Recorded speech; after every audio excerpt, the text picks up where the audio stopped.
Friends, idli மாவு இருக்கா? உடனே இந்த ஸ்நாக்ஸ் ஹெல்த்தியான ஸ்நாக்ஸ் செஞ்சு கொடுங்க.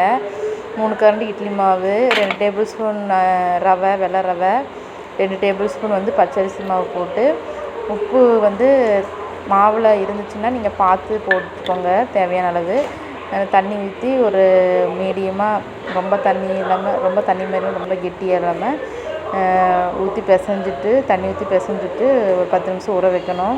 1/2 டேபிள் ஸ்பூன் ஜீரகம், ஒரு கேரட்டு, ஒரு சின்ன பெரிய வெங்காயம், கருவேப்பிலை, கொத்தமல்லி தழை, ஒரு துண்டு இஞ்சி, நான் வந்து ஒரு பெரிய மிளகானால ஆஃப் போட்டிருக்கேன். எல்லாம் குட்டி குட்டியாக கட் பண்ணிக்கணும். கேரட் வந்து இந்த மாதிரி சீவி போட்டுக்கணும். அப்புறம் வந்து ஒரு 1/4 டேபிள் ஸ்பூன் பெருங்காயத்தூள் போட்டு 2 சிட்டிகை வந்து சோடாப்பு போட்டிருக்கிறேன்.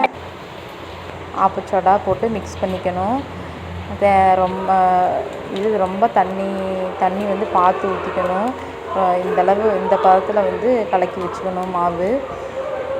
அப்புறம் கடாய் வச்சுருக்கேன். கடாய் ஹீட்டானதும் ஆயில் தேவையான அளவு ஊற்றிட்டு, இப்போ குட்டி குட்டியாக போண்டாவும் போட்டுக்கலாம். ஒரு மீடியம் சைஸும் நமக்கு போட்டுக்கலாம். நல்லா ஸ்டவ் வந்து எண்ணெய் சூடானதும் ஸ்டவ் மீடியம் ஃப்ளேமில் வச்சுட்டு இந்த மாதிரி போண்டா போடணும். போட்டுட்டு கொஞ்சம் இந்த ரவை போட்டிருக்கனால ஒட்டுற மாதிரி இருக்கும். இப்போ அது வந்துடும், அது பிரச்சனை இல்லை. இப்படி மெதுவாக திருப்பி போட்டுக்கலாம். நல்லாயிருக்கும், நல்லா சொலையாக வரும் ஃப்ரெண்ட்ஸ். இதை ட்ரை பண்ணி பாருங்கள். இதுக்கு சைட் டிஷ்ஷாக வந்து தேங்காய் சட்னி, கார சட்னி, சாம்பார்லாம் நல்லாயிருக்கும். ஈவினிங் செஞ்சு கொடுக்கலாம். ரொம்ப ஹெல்த்தியான போண்டா.